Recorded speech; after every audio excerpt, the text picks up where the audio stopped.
Thank you. I'd like to welcome you to our CRA meeting for this June the 3rd, 2021. With that, I'll call this meeting to order.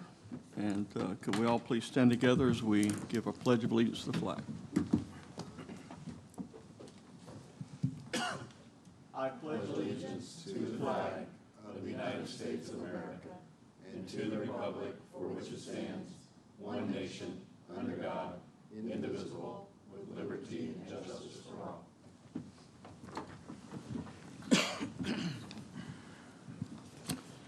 Madam Clerk, will you please call the roll? Chairman Blackwell? Here. Member Matheny? Here. Member Askew? Member Cooper? Here. Member Trace? Here. Vice Chairman Davis? Present. Member Loading? Here. The first item on the agenda are the approval of the minutes from February the 4th. Have you had a time to look at those? Are there any revision? I think this was a revised minutes. Do I have a motion for the approval of the revised minutes from February the 4th? So moved. Second. We have a motion from Councilmember Matheny, second from Mr. Trace. I can just get an affirmation on this, can I not? Yes, sir. All those in favor, please say aye. Aye. Any opposed, say no. And also, we have the minutes, the regular minutes from April the 1st, 2021. Do we have any corrections or additions to those minutes? If not, could I entertain a motion for their adoption? A motion. Second. We have a motion from Mr. Loading and a second from Mr. Trace. All in favor, say aye. Aye. Aye. And it so carries. The first item of new business is our 2020 CRA financial statements and independent auditors report. You're looking quite financial. You want to come and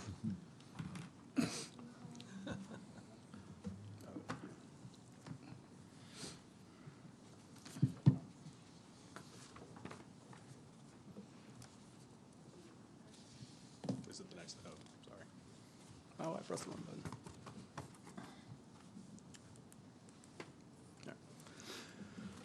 Good evening. My name is Matthew Gano. I'm an audit manager with Purvis Gray & Company. I'm here to present the CRA's audit for the year ending September 30th, 2020. The audit results in the independent financial reports and independent auditors report. Typically, I'd be joined by Mr. Timothy Westgate. He's the partner on the engagement. He was unable to join me today. Also, you can see on this slide, Michael Sandstrom. He's our IT audit manager. As a part of our financial audit, we were required to assess the IT controls in their relation to your financial reporting. So that is the gentleman that oversees that aspect of our audit. So in the past, your financial reports for your CRA have actually been presented as a special revenue fund in your city's annual financial reports. Due to some changes in the Florida statute as well as interpretations by rules of the Auditor General, that now requires your CRA, if it has over $100,000 in revenues or expenditures during the fiscal year, to have a separate standalone financial audit report. So this year, you actually received a separate standalone audit report for your financial statements. So there's a lot of reports that we issue as part of our audit engagement. The first one is your independent auditor's report, and that can be found on page 1 of your bound financial statements. This report discusses management's responsibilities, which are to prepare and properly present the financial statements in accordance with GAAP and their fair presentation thereof. Our responsibility as auditors is to perform audit procedures and express an opinion on the financial statements, stating that they are fairly presented and there is no material issues with those financial statements. That report can be found on page 1 and 2 of your bound financials, and we did issue a clean opinion or an unmodified opinion, which is the highest level of assurance that we can offer for your financial statements. So we are stating that we believe that they are free of any material misstatements. Another report that we issued, which is starting on page 16 under other reports in the back of the financial statements, is a report on your internal control with compliance with Florida statutes, laws, and regulations, as well as your internal controls over financial reporting. So you don't have to change and read that whole report. I'll just kind of, the summary of it is that we didn't have any material weaknesses or significant deficiencies noted over your internal control process related to your financial reporting or compliance with Florida statutes, laws, and regulations. We do have some items that we wanted to bring your attention, that we do have a slide a little bit later just to discuss a few items, but they didn't raise to the requirement for us to actually issue anything in writing in that report. Another report that we issue in the back, here's three more additional reports that we also issue. Compliance with Florida Statute 218-415 is the CRA's compliance with Florida statute that requires local governments to be in compliance with the investment policies. During that review, we found that there was no material issues that were noted in that, so the CRA was in compliance with that. Another report that we issue is compliance with Florida Statute 163-387, which mainly pertains to CRAs themselves. We found that the CRA for the city complied in all material specs related to the Florida statute. Again, there are some items we just wanted to bring to your attention, but I'll talk about those in a few slides later.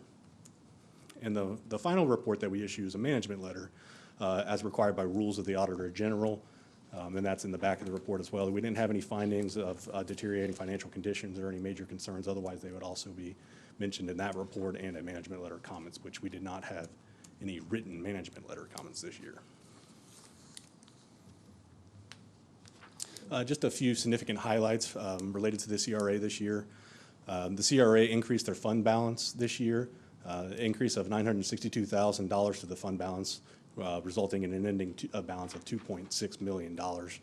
The increase was partially attributed to your increase in revenues related to property tax revenues that you collect, as well as through the county's portion.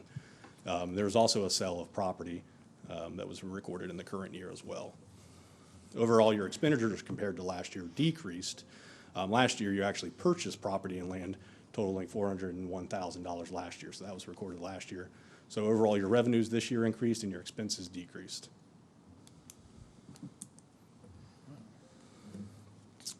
Separate from the standalone financial reports that we issue, we also have a letter that we send to the board. It's a governance letter, and in that we discuss any significant estimates that are utilized by management to prepare the financial statements, but we'd also mention if there was any major issues in dealing with management or difficulties in performing the audit. They would also be mentioned in that letter. I'm happy to say that we don't have anything to report related to those items, so it was a clean audit this year for the most part, especially being the first year issuing a standalone audit report. But also in the standalone separate audit or separate letter that we do issue, on the third page of that letter, there is a few items and these are the items that I just wanted to briefly bring to your attention as other audit matters. The first item there is your budget compliance, and it does have a little bit more detail in the letter, but essentially the Florida statutes were updated and changed that require the CRA to report any amendments to their adopted budget or the original budget to the county within 10 days of adoption. That wasn't a requirement. We actually discussed it with the Auditor General, and based on their interpretation that wasn't a requirement that was needed for your year-end 9/30/20, but going forward it is something that you would have to be in compliance with. The next item there, remaining funds, this is another compliance item related to that same Florida statute. And essentially, if you have excess funds in your account at year-end, there's 4 different remedies that you would have to do with those excess balances that are remaining. The first one is to either remit the funds back to the taxing authorities, so in this case that would be the portion back to the city and the county, or you can utilize the funds to pay down debt indebtedness, or place the excess funds in an escrow account to also pay down indebtedness. And the final item, which is what we've seen most of the cities utilizing for their CRAs, is you're allowed to keep the funds in the CRA itself as long as you appropriate those excess funds to a specific project for the CRA. Then you can actually keep the funds as well. So you wouldn't have to do any of the other 3 items, but there is 4 different options there. The final item there, just the capital assets that we're mentioning. So during our audit procedures, we did note that there was a fixed asset that was still showing in the subsidiary ledger, and this is the building and the land associated with that was purchased last year, was still in the subsidiary ledger when we started performing our audit procedures, and after a discussion, noted that the property was actually sold during the fiscal year. So we did actually have to remove that from the subsidiary ledger and the financial statements themselves to decrease the capital asset balance and actually record the sale in the current year.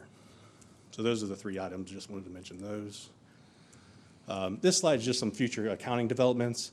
The city itself as well is going to have to abide by these. The current upcoming one's going to be GASB 84 is for your next fiscal year end. For the CRA, that shouldn't have any effect on it. Essentially, if there is any fiduciary activities, you would have to review those to see if they need to be reported in your financial statements. That shouldn't have any effect on the CRA. The only item in the future that may have a potential effect on the CRA going forward is GASB 87 related to leases that require you to record any operating leases on your financial statements, as well as some different treatment related to capital leases. So that's just something that's needs to be considered and looked at, but that's not in effect until your year end 2022. So that's the end of my presentation. I can answer any questions that anybody may have. Thank you so much, Mr. Gano. Does anyone have any questions from the board? I do. Just for Davis? clarification, make sure I understood. You had said that expenditures were down, but that's not really actually accurate, right? Aren't they actually up about 9.5%? You can't count that one-time expenditure for the building as a normal operating expenditure.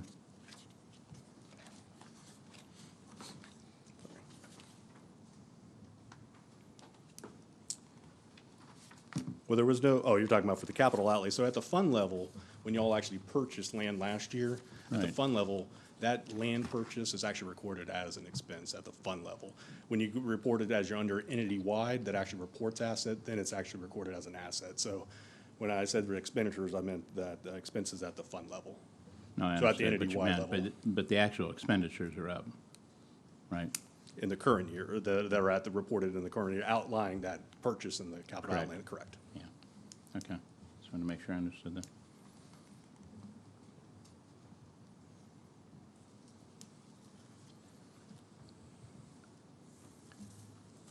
Any other questions?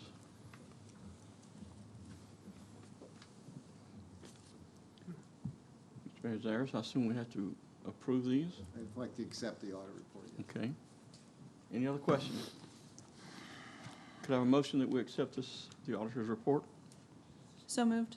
We have a motion from Board Member Matheny, second from Mr. Cooper. All in favor, say aye. Aye. Any opposed? And it so carries unanimously. Thank you so much. The next issue is our hotel feasibility study findings. Good evening, Antoinette Forbes, Economic Development Manager. About 2, maybe 2.5 years ago, the Economic Development Advisory Committee had requested that a study be done to determine the feasibility of having a hotel, a signature brand name hotel within the city of St. Cloud. So back in November of 2020, we engaged CJ Consulting. We have the consultants on the phone. Unfortunately, due to COVID, obviously it slowed down the production of their final report, but they are here to give it this evening. I believe they're on the phone, and I will be conducting the PowerPoint on their behalf. Good. Yes, Antoinette, are you ready for us to say hello? Yes, sir. All right, good. So my name's Charlie Johnson, and I'm president of Johnson Consulting. And we have 3 people, including myself, on the phone. Catherine Ritter, as well as Aaron Gentry. Catherine and I are with Johnson Consulting, and Aaron is with the architectural firm and planning firm that we engaged to help us visualize the opportunities. Now, we did hear the members say hello. Do they want to say anything, Antoinette, or just full steam ahead? Full steam ahead. All right, good. All right, so I'm going to be talking first. Then Catherine will come in second, and then Aaron will come in, and then I'll wrap for us. So we are very grateful to be here today and want to thank you. Our study was interesting because we were asked to do a hotel study per se, but it wasn't site specific or anything. So we actually had to put some structure to the analytics that we did. And what we're going to do is review those with you now. So on the table of contents, we have an introduction. This is how our report is outlined as well. So on slide 1 gives you the topics we'll be talking about today. We won't be talking about economic and fiscal impacts because we didn't get those completed in time, but they will be in our final report, which should be issued sometime next week after we have our discussion today. Slide 2, please. Introduction, slide 3. All right. So as Antoinette mentioned, there was a study done before, and then the CRA took this as an initiative. And obviously, when the CRA and it talks about something, it talks about what they can influence, but the broader city also has been doing a tremendous amount of work. And so we've taken advantage of the study that was done in 2016,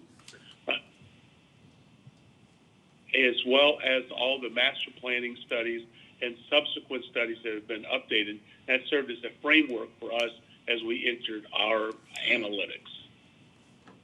Next slide.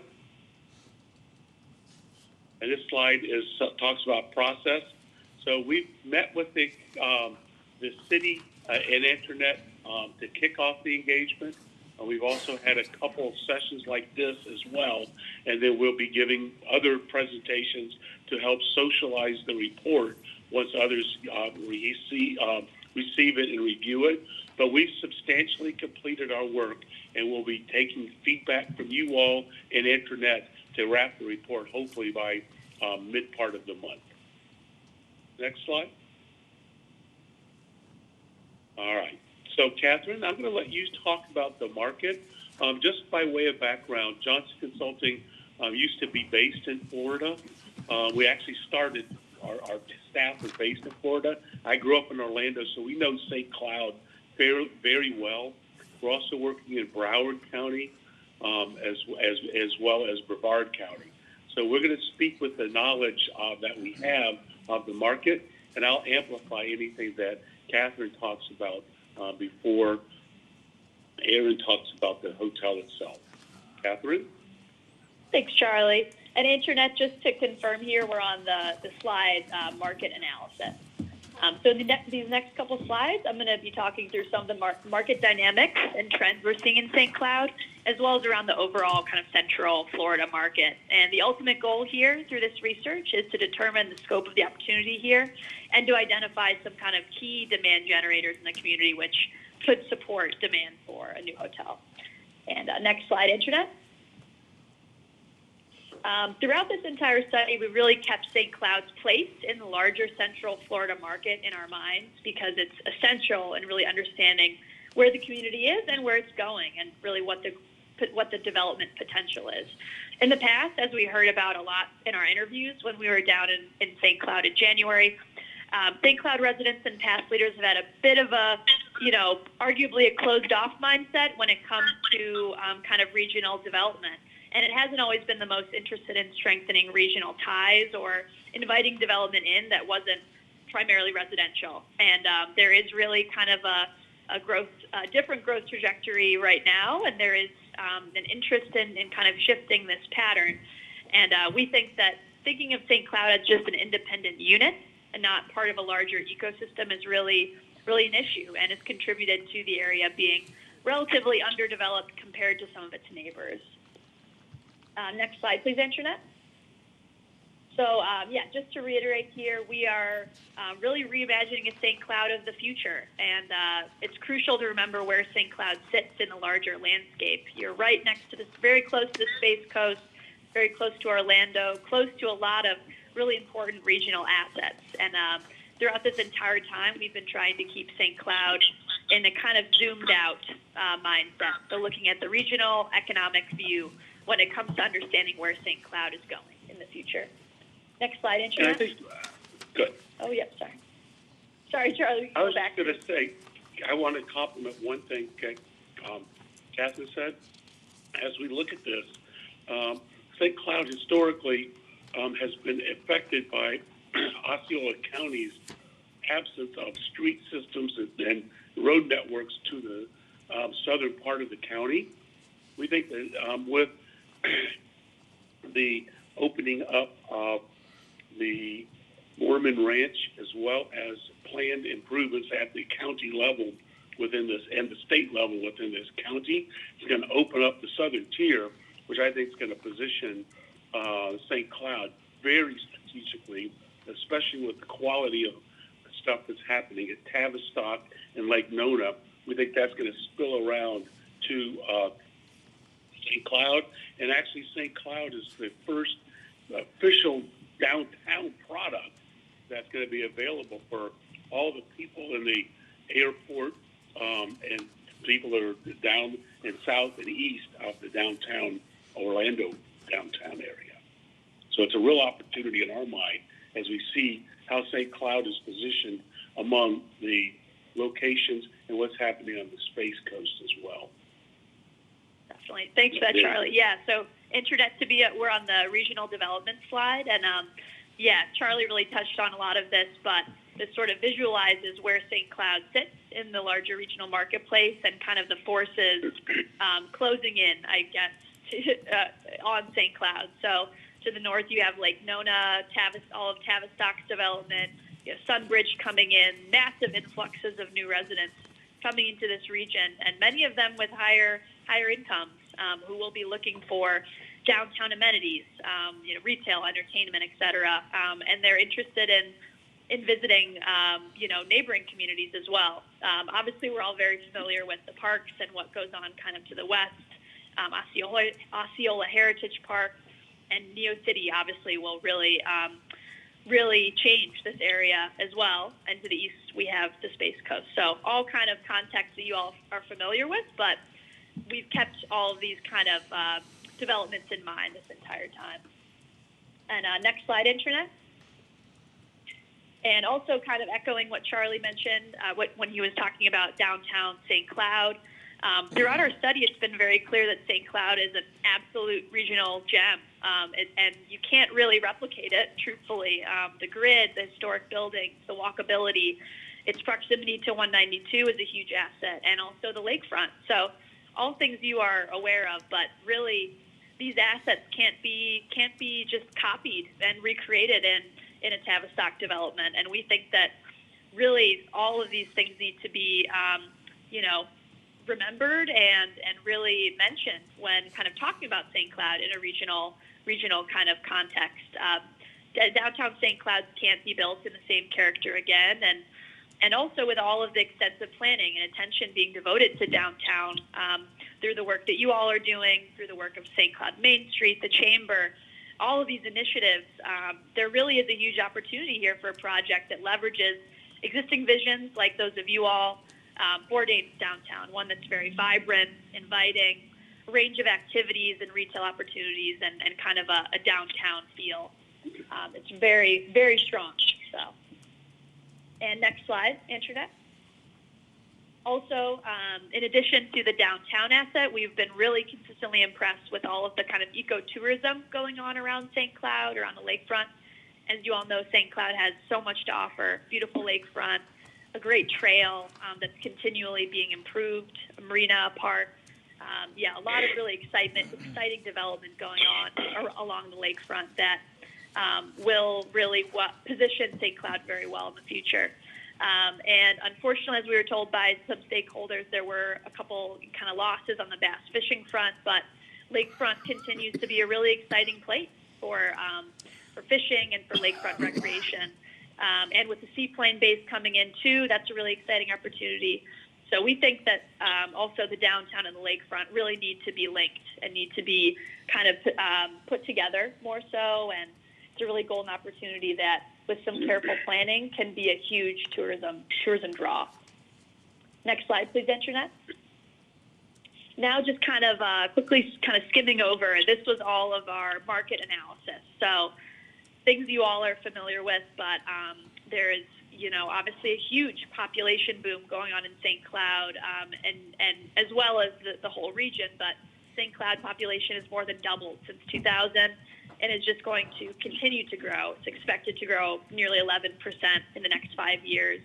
Osceola County expected to grow nearly 17%. And at this rate, too, St. Cloud's population will have grown nearly 150% between 2000 and 2025.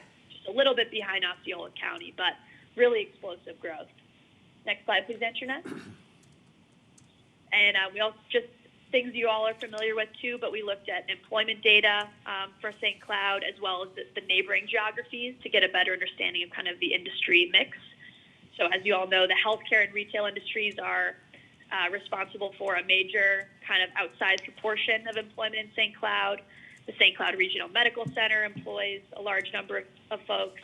And we've heard quite a bit through our stakeholder interviews how St. Cloud has become a bedroom community, that well over half of St. Cloud's residents and more really don't work in St. Cloud. They commute to employment centers across the region. And we think that this is a problem, and that, obviously through the work that you all are doing and through Internet's work, this will definitely stand to change, but it is kind of the way that St. Cloud has been. So there's a real need to diversify the kind of industrial mix in St. Cloud. Next slide, please.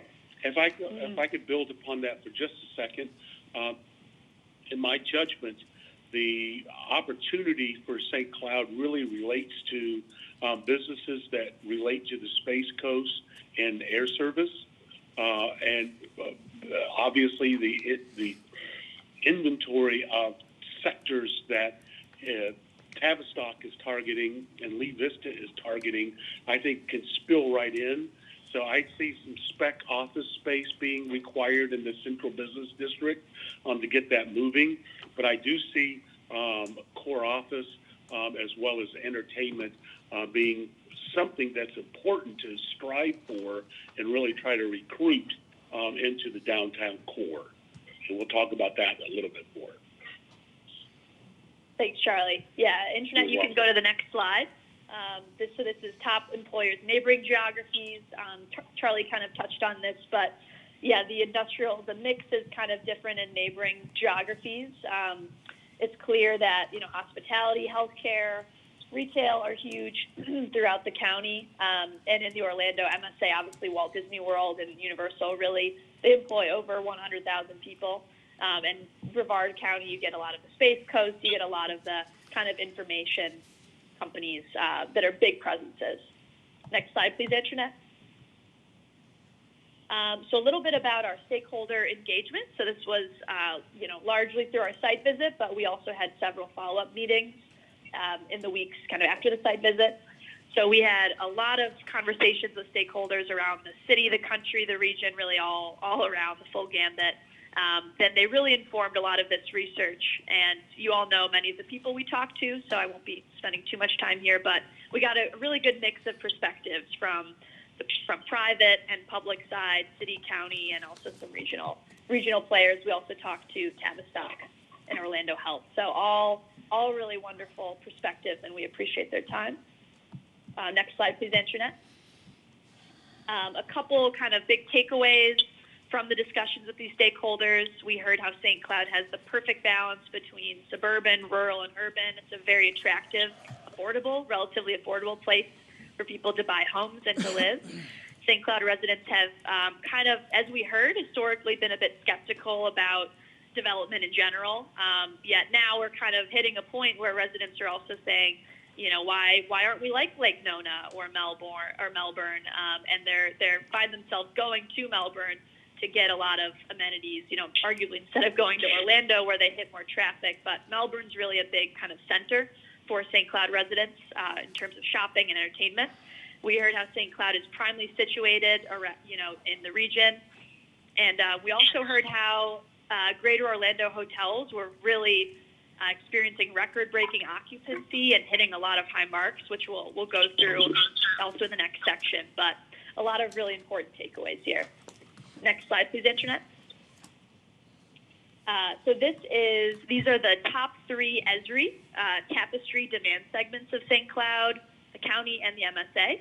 And I also included some kind of descriptions of these segments. These tapestries, obviously, they use demographic data from around a particular area, a mix of demographic data, income, population, et cetera, to generalize about a specific area. And as you can see here, we have a lot of overlap between all three markets, really. And in all three markets, the American Dreamers is the dominant tapestry, followed by Middleburg, and both of these tapestries have median household incomes of in the 50,000 range, and they're fairly family centric. So all kind of important things to keep in mind when considering kind of consumer tastes and the demands of these populations. Next slide, please, Antoinette.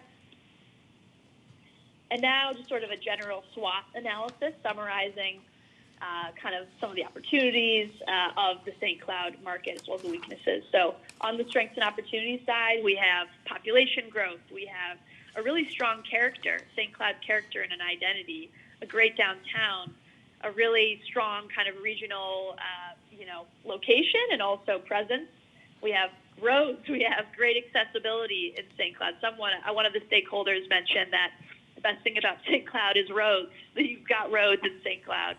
And a lot of regional assets, an educated workforce, and a lot of momentum really to make improvements around the downtown, largely spearheaded by you all. On the weaknesses and threat side, we have, kind of changing preconceptions and preconceived notions. And it's a hurdle kind of winning over the hearts and minds of people who aren't maybe used to doing things a certain way. And it's a challenge to attract new development when there arguably aren't a whole lot of regional tourism amenities there, aside from, things in Orlando and things in the Space Coast, things in Lake Nona. So there are definitely some big hurdles, but we think that the strengths obviously far outweigh the weaknesses, and we do believe St. Cloud is very well on the way. Next slide, please, Antoinette.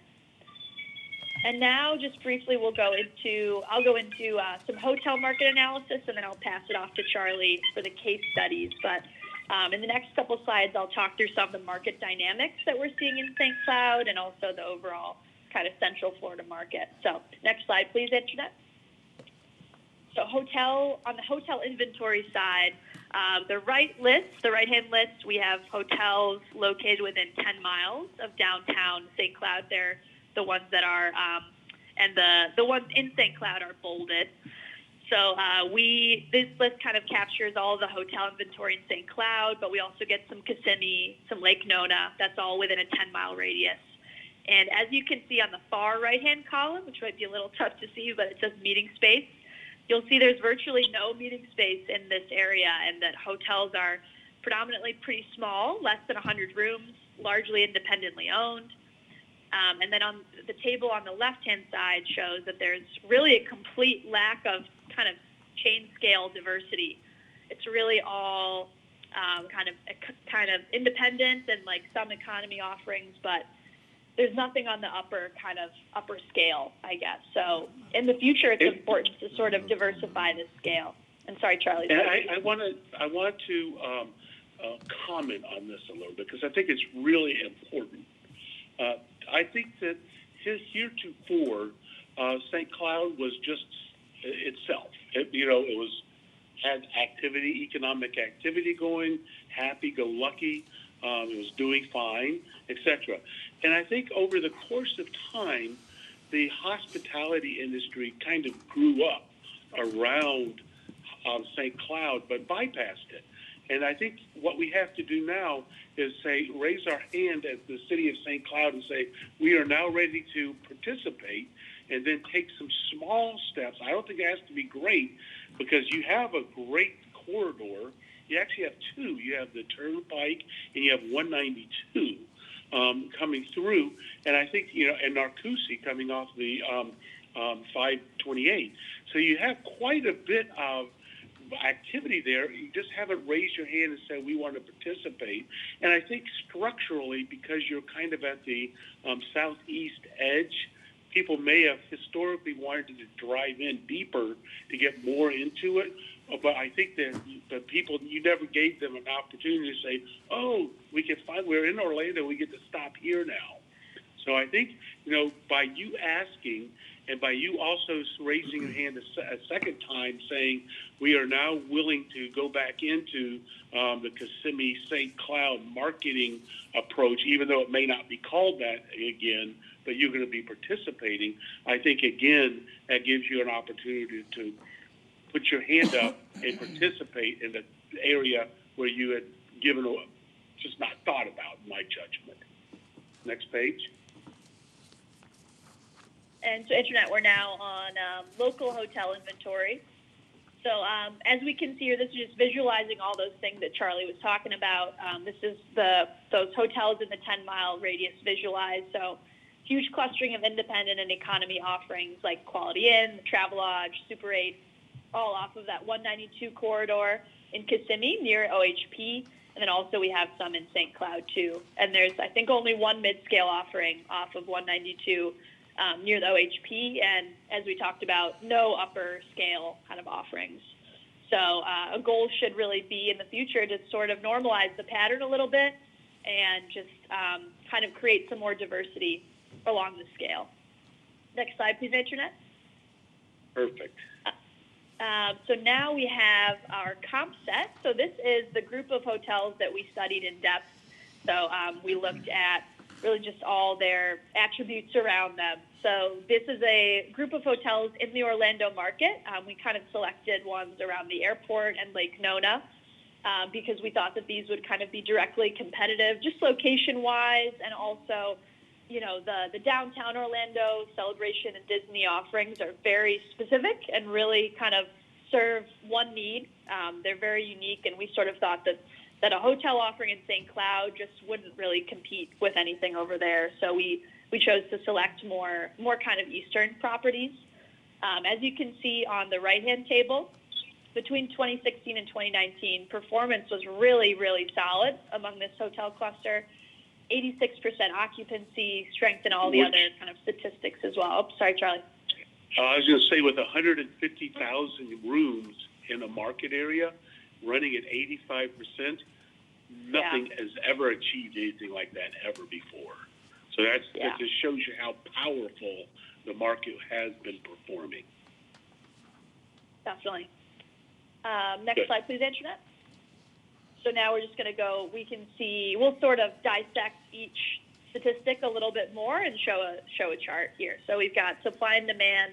Like I said, consistent growth, 2016 to 2019. 2019 was a really knockout year with over 30,000 rooms added and over 25,000 rooms added on the demand side. And you can also see how occupancy sort of relates. So occupancy was sky high, really, really unbelievable throughout this period. Next slide, please, Internet. Yeah, on the occupancy side, we had 2017 was kind of a standout year with over $10 kind of added to the ADR and about $20 added to the RevPAR. So quite a lot of growth still in this period. And overall, this set really just shows us a healthy marketplace for hotels in this set. So really, really strong. Next slide, please. And Internet. it's our judgment that they rebound because of the vaccinations and things is actually going faster than people had expected. We don't know what that really means yet, and it's going to take a while for that to present itself to let us know exactly what's going to be happening. And so Internet, now we're on Experience Kissimmee TDT collections. So here we're seeing TDT collections from Experience Kissimmee over the past couple of years. So we're seeing just consistent with the data that we've already showed, but 2019 was a really knockout year in this market. Collections reached a high in March 2019. 2020, obviously very challenged for reasons we all know and are familiar with, but and particularly fall of 2020 was fairly rough. But like Charlie said, to echo it, we are very confident. There's a lot of optimism around the return of the parks, of Disney coming back. So we believe that collections are already improving in 2021 and will continue to do so in 2022 and 2023. Next slide, please, Internet. And now we've got what's in the pipeline. So this is a little snapshot of the hotel development that's coming. As you can see, upper mid-scale is sort of the dominant chain scale coming in the next 2 to 3 years. And we're seeing a development cluster around certain kind of amenities, certain assets. So we've got the east side of Kissimmee near OHP, as well as Neo City. A couple are in the hopper. And also, these aren't shown in the chart, but Lake Nona also has some hotels coming that we've heard about, that we're aware of. Some have been delayed, however, a bit because due to COVID. So this is sort of just a little snapshot of what's to come. And then finally, before I pass it off to Charlie to talk about the case studies, we have a case study here for revolving around sports and kind of hotel room night bookings due to sports. So St. Cloud is very close to a pretty bustling sports market, and we, as we've heard about quite a bit, so Kissimmee, Lake Nona, Orlando are all very hot kind of youth sports destinations. And a dominant theme that we've heard about really nationally through our sports practice is that sports has endured throughout COVID. Tournaments, people are still interested in going to tournaments, even in the pandemic. And we've seen the youth and amateur sports as a really huge growth area around the country. We heard about this with John Poole through the Sports Commission. He was really, really talking about this quite a bit, and he shared this information with us, actually. So this shows the performance of one specific event, the AYF National Football and Cheer Championships at Austin Tyndall. And it shows the room nights booked over a couple of years, and also and the room nights lost, which is very important to show as well. So we see consistently more and more room nights booked and more room nights lost over this time period. So it's just kind of one example of many, but it speaks to the success of these events at Austin Tyndall, and St. Cloud is very close to Austin Tyndall. And the potential of one event, really, just one event can draw all of these room nights and all this impact in the region. Yeah, and I want to make sure that this is real clear. These are room nights that leaked over to Lake Nona. So every car left, went to Austin Tyndall, and then they either could have chosen to come to St. Cloud, go over to Kissimmee, or go up to Lake Nona. And so all these room nights should really be happening very close to downtown St. Cloud and in St. Cloud. So you just leak them. And so these are lost from Osceola County that could be recaptured in the county. And this is just one event. They have 30 of these happening a year. Mm-hmm. And then there will be some hotels built at over the course of time at Osceola Heritage Park. We think that that's consistent with what's appropriate given what's happening at Neo City Bridge and OHP. Definitely. Thanks, Charlie. So now, next slide, please, Internet. So I'm going to pass it off to Charlie now to talk about some regional case studies that were really important to us, kind of informing our final concept. So thanks, Charlie. Take it away. All right. I'm going to talk just a couple moments to give an overview. In the first instance, we look at 192 corridor, and we have the turnpike that comes up from the south that goes to the north, and you currently have an intersection of 192 and the turnpike, and there certainly should be a hotel there.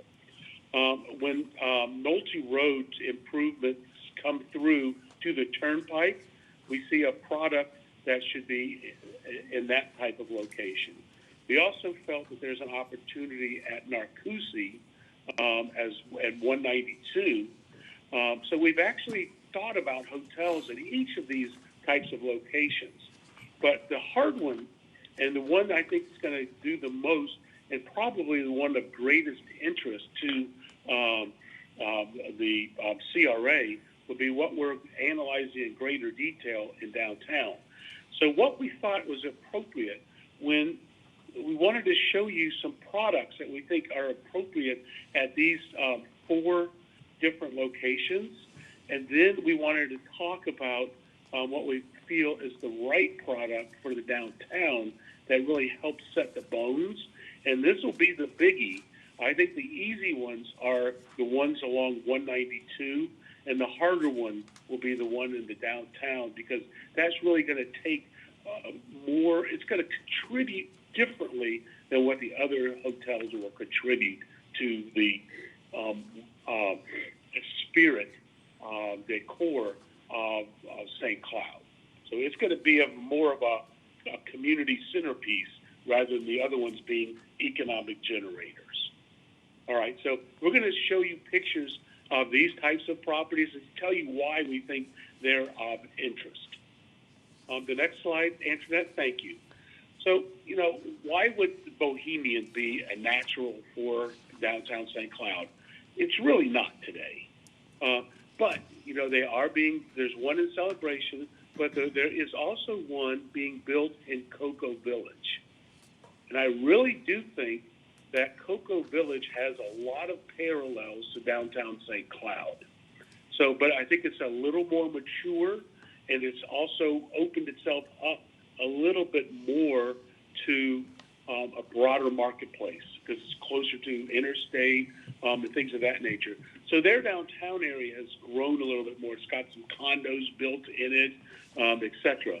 But a Bohemian, I think, is not an inconsistent or unreasonable idea in the time frame, say 5 to 10 years, when we see the downtown property coming to fruition. So that's one model. This one does not have a lot of meeting space. I characterize this as highly stylized and boutique-oriented, but with a business orientation, but with a high leisure. So it's a creme de la creme. Next. Next slide.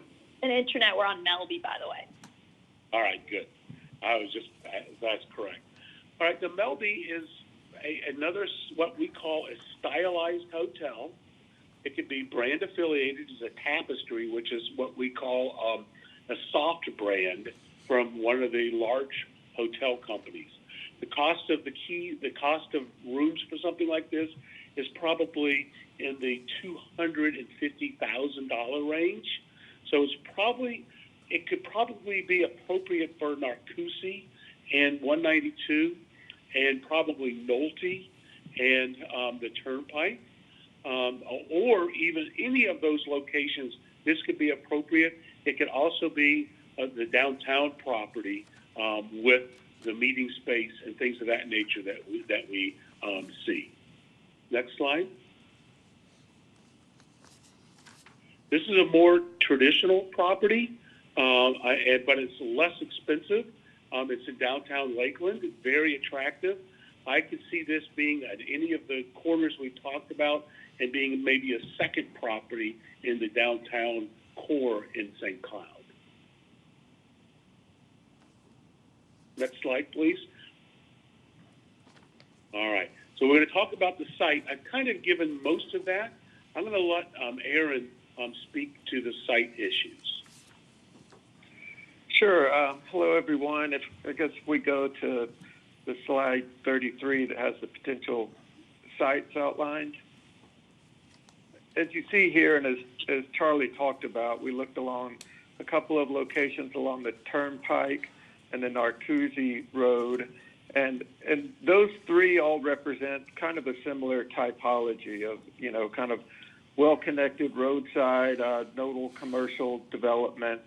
Then the different ones that are distinguished by the lakefront, which is really envisioned more as an opportunity for a smaller scale, focused in the kind of natural environment, eco-hotel type of product, and then the downtown side, obviously. So if you go to the next slide, slide 34, this is a site evaluation matrix. It's not entirely scientific, of course, but we use some subjective measures to go through and analyze these different sites. And as you can see, those that are the kind of Turnpike and Narcoossee sites all kind of scored similarly. And ultimately, the lakefront site scored similarly in that range, too, with its kind of strengths being the kind of natural environment and surroundings that gave it strong points. The scoring here is 3 dots is the strongest rating. The downtown site ultimately separated itself from the pack here. This was driven a lot by as the things that Catherine started out talking about early on that we really think are special about St. Cloud and its unique downtown environment. So the longer the trends and the economic implications of putting a hotel in this existing commercial district and the support you get with that, with, the proximity to downtown, local restaurants, entertainment, these are the kind of things that ultimately start to separate it from the pack and become what we view now as the most desirable location for a hotel. I think I want to emphasize one thing on this. The Narcoossee, are the Turnpike hotels and the Narcoossee hotels, we think do not require a lot of incentivization by the city or the county, but I think they would request or appreciate and really communicate that you want hotels to be built by doing something, maybe giving a 10-year tax, property tax deduction if the project includes a hotel, or some other types of things like that. But I don't think you'd have to do anything that you'd have to do similarly to what you have to do to attract something in the downtown area. And we're going to talk about that kind of product in greater detail now. Sorry. So the next slide, site and prioritization and timing. You can see here what the analysis is pointing up to these different product types with the highlighted downtown location, really identified as the kind of larger and select service type, where the other Turnpike and Narcoossee Road are identified as more select service model, potentially smaller. And really the part of what's envisioned for downtown is the opportunity. I think any of these could be good for meeting and banquet, but really there with that urban core and current business and really even planning ahead to some future business uses, having an anchor of a good meeting and banquet component as a part of that's what kind of moves us up into a higher service bracket in terms of the vision for the downtown property. And finally, the lakefront, again, is really represented it's more of a leisure market product, B&B, again, focused perhaps on ecotourism, where the downtown is focused more as a, again, mix of leisure and business opportunity. And I want to make sure that we go back one more second. The medium is still very good. So we want to make sure that, when we say high, effort to execute, it's going to be harder to build something that's more sophisticated. But when it's return on vision, that means it is going to be the city's living room, and also be a statement about what St. Cloud is about, its heritage. It'd be illustrated in the artwork and the design. So that's what we're saying. It communicates more. I think the other hotels will be more traditional. They won't necessarily be St. Cloud focused. It'll be more what you would see along 192 and other parts of the community. But hopefully they'll be done to zoning standards and tastes that are approved by the city management and stakeholders. So if we move ahead to slide 36, we see an initial master planning study here. So this looks at the Kisselbeck site in downtown, which is a great opportunity for visibility along 192, and then hopefully, because I think for all too many passerbys, there's the sense that you could drive along here and not even recognize that there's this great little community in downtown tucked up in here. So this is a great opportunity to signal that and create an anchor point for it and feed the public into this location. And what you see here is visioned as a kind of phase one block build out along New York Avenue, and then looking ahead to how it could grow across the block, across Pennsylvania Avenue to the east. So the layout of the buildings here is envisioned as a phase one hotel that really lays along New York Avenue, and just to the right of that or east of that could be where the meeting and banquet spaces could be located. And what's strategic about that is potentially the opportunity to even bridge across Pennsylvania, where in the future phase, yet another hotel or office building could be built, again, allowing that hotel to bridge easily into and share with that meeting and banquet space. And then, again, the opportunity for parking to kind of share and feed into that additional load generated by meeting and banquet space. So part of what Johnson Consulting has talked about with us here is that meeting and banquet being built a little larger than what a hotel of this size might naturally support. So it's kind of an advanced phase one build out of a substantial meeting and banquet program. So what you're looking at here is a phase one hotel. It's around 125 keys, and this is what's contemplated here. And the meeting and banquet program is around 15,000 square feet. So that might be, say, a 10,000 square foot ballroom and maybe 5,000 square feet of additional meeting rooms. So if you move ahead to slide 37, this just really looks at this phase one massing. Not yet really intended to be a design. I think ultimately would like to see it, the character of this be a bit reflective of some of the unique attributes and architecture found there in downtown.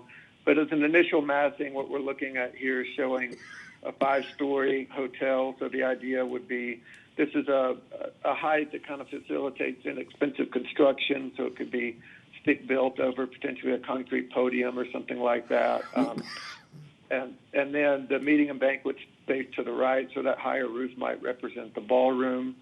And then again, that expansion site that was identified as phase 2 could then be built out further to the right with that bridge linking, and then the parking decks laying in the back. And, this looks out of place today, but I think a point of this exercise is to illustrate what we think the role of downtown St. Cloud will ultimately be. And so this is kind of setting the hip joint to the balance of the body is going to be built around.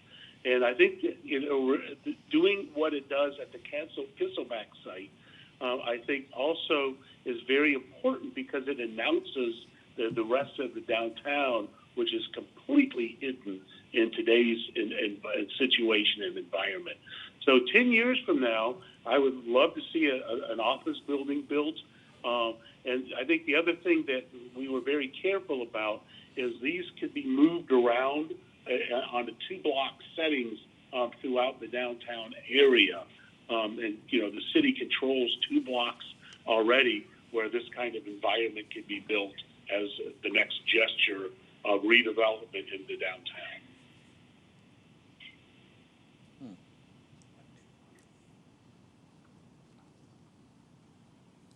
All right, so the next question, which will be natural to be asked, is how do we get something like this built? And so what we've prepared is I don't think it's going to be difficult. I think, a city council resolution that's saying that we want hotels at this location, this location, this location, and develop a long-range plan for a hotel convention meeting facility in the downtown core, I think is enough to get the city moving. And then, you start stating that you want those things. But this one is going to be more difficult to do than the other ones. So we have prepared financial projections for both the hotel and the conference center. And I think if you go to the next slide, Internet, that gives you what we've run the numbers on. So we've taken a high-quality hotel plus meeting space, and then there are amenities that could be built there. And we think the cost could be $130 plus or minus a key, plus the site and the improvements and things of that nature. So this is just raw construction budget for the key construction. And then, Charlie, just to add, I think that number is not inclusive of that larger meeting and banquet or structured parking. So 130 a key is probably closer to just what the hotel itself would be. Just the raw construction cost. Right. Of the key. Good. Thank you. All right. So typically what we see happening for a project like this is incentives equal about the amount of the cost of the meeting space and sometimes some parking spaces. But we'll get to that in just a moment. Okay, next slide. So again, we're remembering the context of the supply and occupancy and what's happening and happened in the market over the last 3 to 4 years, and we're going to remember that as we do our projections. So we're being relatively conservative, but we're the gray line. So we're looking at the market and we're looking at the local competition of that competitive set, and we're going to be exceeding that because we're going to offer a newer product and it's more full service. And then this illustrates the supply of the rooms and how our rooms are going to participate in the overall supply and growth in the marketplace. Next slide. And this illustrates where we think that the market's going to be for our average daily rate and occupancy. So we'll be exceeding the market overall. Again, for the same reason, I think we'll be very interestingly located, and we'll have a conference center, and we'll be able to take advantage and offer all the businesses that are at Lake Nona at a downtown opportunity for a very interesting meeting setting, except state associations, etc. Next slide. So this is just a summary of where we think that the P&L will land operationally. And I think that this is what a developer would appreciate looking at and seeing as they assess the deal. So the hard part is going to be funding the capital budget. So this is enough to pay a mortgage on a just $130,000 a key project. But we have meeting space, we have other complexities with these types of projects, which really make it unaffordable, but appropriate still for the city. So, when we look at like the Gaylord Palms, Osceola County effectively paid for the meeting space. So I think we're going to set the stage for you to work with Osceola County to see if you can get a baby deal, or match funds that the CRA can generate on a 2-to-1 basis from the county, from the hotel tax that is starting to be generated out of the city of St. Cloud. So you get to take advantage of that over the course of time. So that, I think, ends our prepared remarks. This is a detailed P&L. We don't want to go through that, but it's very consistent with a hotel operation in markets like this in the downtown setting with this type of capital budget. We have done economic and fiscal impact analysis, which is the last slide. Andrew, that's going to shift to. And we just, the next slide, I think we're going to go to the numbers.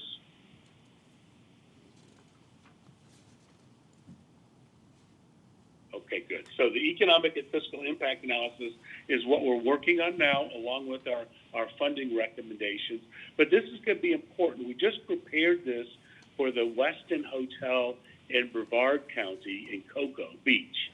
And it's being presented now to Brevard County to see if their TDC will help participate in that project. So there will have to be some form of incentives required. Often there will be tax rebates, CRA investments, and Florida has not historically done this with the TDCs participating, but in the larger projects, certainly Gaylord Palms has achieved that, and I think it's a reasonable request in Osceola County for you in the 5 to 10 year period when the downtown setting is right. Internet, that's a lot from us, and we'd be pleased to take any questions and comments. Do we have any questions from the board?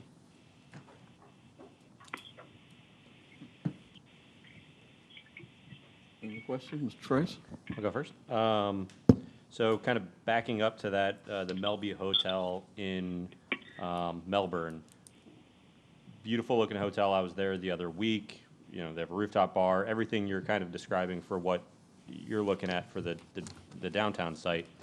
Were there incentive packages, or was there anything that was necessary to get that moving, or was that just it happened, and, you know, the developer came in, bought the land, built the structured parking, built the hotel, and moved on. I have not studied the deal structure on this, but that's a good question, and we will do that. Okay, because So we're we'll looking be at, able to report on that structure on that. we're looking at a 130,000 per key, plus parking garage, plus land, and, you know. And meeting space. Yeah, and we can't make the numbers work to even pay the debt service, or to barely pay the debt service. I just didn't know if they're at 250,000 per key, what was different. We will get that profile. I think I'm interested myself.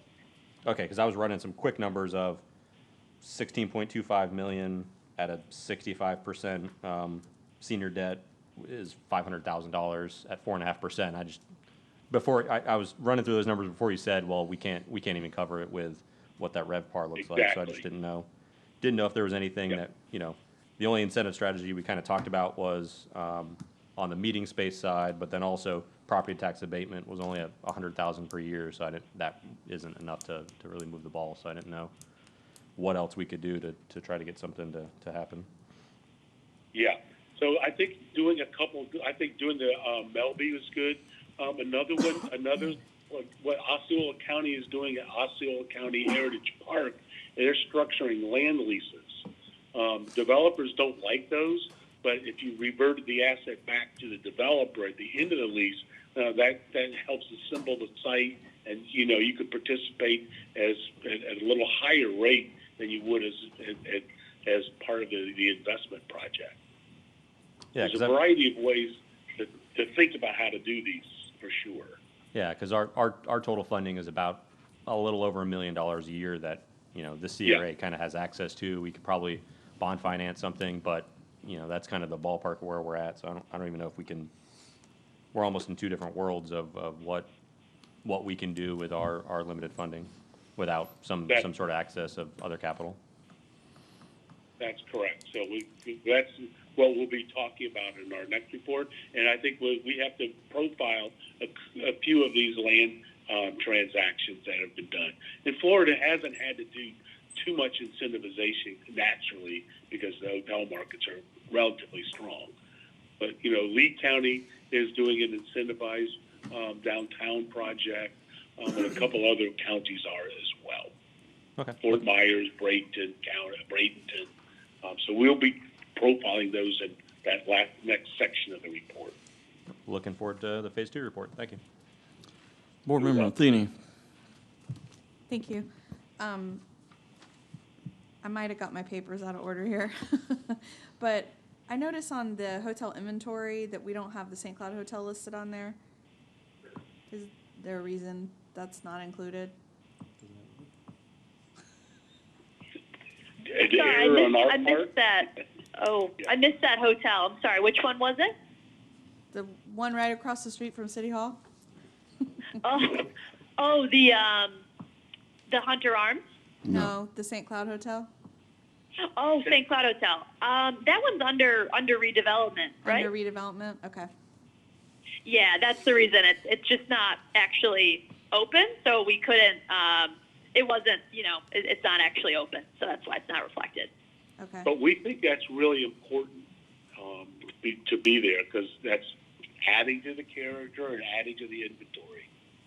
Yeah, I'm just kind of wondering about, you know, we're going to have a hotel, you know, a nicer hotel as soon as that gets finished. I mean, maybe instead of trying to create a whole new hotel that we can't afford, maybe there's a way to enhance the St. Cloud Hotel to get more opportunities. Do we know how many rooms that's going to be? You're going to need more. You're going to need more than that's not large enough, in my judgment. It is going to be wonderful that it's in the inventory. So our experience is the existing hotels really benefit when another higher quality hotel or different quality hotel comes into the market. Yeah, I believe it's about the same size as the Hunter Arms, and the Hunter Arms is 40 rooms, so relatively small, fairly small. And then the other question I had was, and I don't know where it is exactly on the map, and I have to confess I don't completely understand it, but we have the opportunity zones in the city of St. Cloud. I mean, maybe that's a potential to put a hotel site on an opportunity zone, because there were supposed to be all these benefits. And I know when we talked about it, the program had not been created by the state at the time. I think it has been created. I don't understand all of the parts and pieces of it, but is that something we need to look at, is trying to put the hotel in an opportunity zone? I think so. Let's see where the opportunity zones overlay. Internet, is that something that you can provide us or your team, your planning team? Yes. Yes, we can. Good. Yeah, we'll superimpose those over. I think any developer would benefit from that. They are hard to monetize. So if the city's financial advisor helps the developer put those funds together, that would be great. That's kind of how the city could be helping. Yeah, my other comment on this, and I have comments on the next section, but I'm glad you said that this concept doesn't reflect downtown, because I just thought that doesn't look anything like what I think it should look like to be in a historic downtown. And also, I kind of questioned the layout based on the master plan that was provided to us earlier in a meeting when the whole Kisselbeck idea came up before. Those blocks weren't all hotel. It was supposed to be like a mixed use and parking and stores, and from what I recall, it wasn't supposed to be all hotel on that. And then my last question is Kisselbeck is that back on the table? Yes, ma'am. The next subject, I'm going to talk about that. Okay, because I hadn't heard that they were back. Aaron, I'm going to brief you I guys think on the next you item. want to comment and talk about a strategy to. I do think the scale is right. The tone may be what needs to be worked on, but I think the scale can be hidden more. Yeah, I mean, it's just for context of what we're doing here, it's really just to try to indicate massing and some disposition of parts on a site. The reality of how this works to design something is a kind of future phase, not contemplated in what we're up to here. But agree with what's being said, is why I wanted to kind of foreground it. Again, we all really feel that the uniqueness of downtown St. Cloud is something that wants to be celebrated in the architecture here. So this is just a massing model with some articulation, just to kind of really give a sense, break down a white model and get a sense of the floor-to-floor and rooms, and get a little sense of volume and height. It's not intended to reflect a designed hotel at this point. What's up? Mr. Lodi, do you have any other questions? Mr. Sturgeon, when you said? No. After that, do you have anything else? Well, we thank you very much for that report. That'll bring us to our next item. Thank you. Thank you very Bye, much. Answer Matt. Thank you. Thank you all.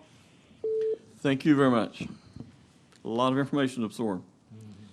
The next item on our agenda is the authorization to Colliers International Florida LLC to perform a market study and opinion of the value report for Kisselback Ford property. That'd be me, Mayor. Mr. Sturgeon, I recognize you. Thank you, Mayor.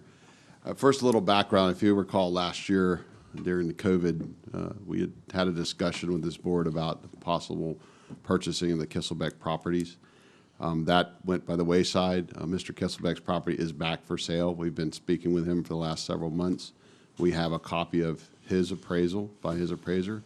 Our appraiser is reviewing that right now. What I have before you is a proposal for a market study and opinion of value report from Colliers International, which would drill down more. If you consider the last report, that was more hotel. This will drill down into potential office uses, retail, hotel, and multifamily uses for the downtown area in the Kisselbeck property. What I'm requesting is to move forward with that study. I anticipate that those appraisals will be evaluated by our appraiser, and we could have a potential contract for the next board meeting in August. But I wanted to make sure before we brought those contracts forward that we had all the due diligence done, the market appraisal report, and those appraisals put away so you guys can make a good policy decision. Do we have any questions or discussion from the board?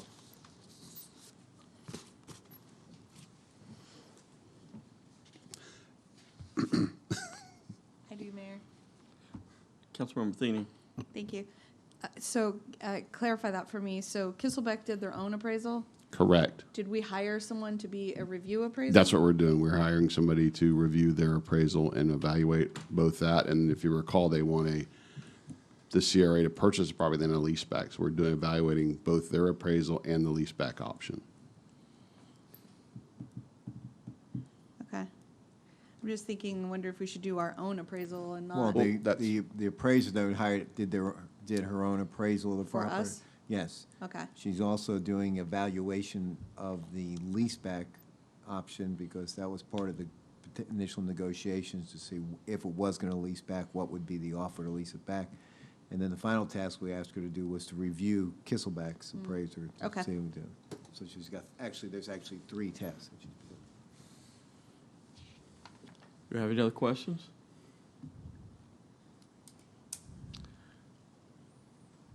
I assume you're wanting a motion for the approval of this Yes, sir, item that's then. correct. So we can bring this due diligence report back to you guys for final action. Is this an item that needs public comment? Once you get a motion on it, yes. or All right. now, whatever. Do I have a motion for the approval of this market study? I have one question. Go ahead. The market study, what costs are associated with This them? $12,000. Oh, okay. Oops. I'll make a motion. I have a Second. motion from Member Loading. Do I have another second? Second. I have a second from Member Matheny. Would anyone in the audience like to make a comment regarding?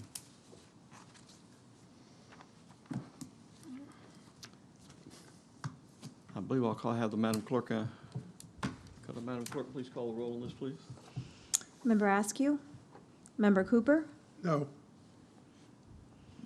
Member Loading? Yes. Member Matheny? Yes. Member Trace? No. Vice Chair Davis? No. Chair Blackwell? Yes. So the motion does not pass 3-3. All right. Done deal. The next item is our business tax receipt grant program amendment. Good evening again, Antoinette Forbes, Economic Development Manager. I'm bringing back before you the Business Tax Receipt Grant Program, formerly called the Downtown Assistance Grant Program. If you recall, this was brought back to the CRA board back in December of last year in order to encourage small business participation in special events, specifically into the downtown. It was a result of the increase vendors in our monthly market and how we can ensure that it continues to grow. It was a reimbursable grant for city and county mandated BTR fees up to $100 per business. Since that time, there has been over 140 businesses that have registered to participate. We sent out a survey to them to find out why we weren't getting as much interest in the BTR grant reimbursement program. 45 businesses were surveyed that participate in the March monthly market.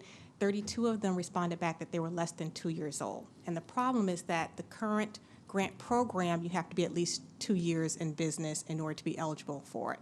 So to date, we've only received one application, and that application, again, is a new business, like 3 months old. So we are requesting some changes in that agreement. Number one, it needs to be updated to reflect all CRA districts, which was a request by the board at the last meeting. It also, and therefore the name change, it also needs to remove the business age requirement that we can recruit new businesses into the program.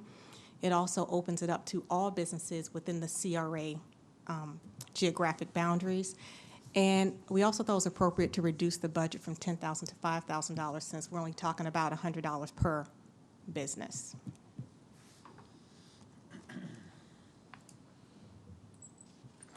Is that it? That was it. Do we have any questions?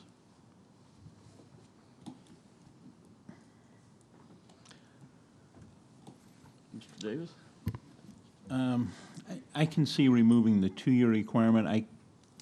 I'd have a hard time removing any requirement for that. Maybe like a 6-month requirement. I'd hate to see us just jump in and start throwing money at businesses that haven't existed for a day. And the 2 years, I can see where that's too restrictive, but it seems to me there's got to be a middle ground there somewhere on that. Any other discussion? Are you offering an amendment? We don't have a motion, I don't think, do we? Well, could I entertain a motion for the approval of this?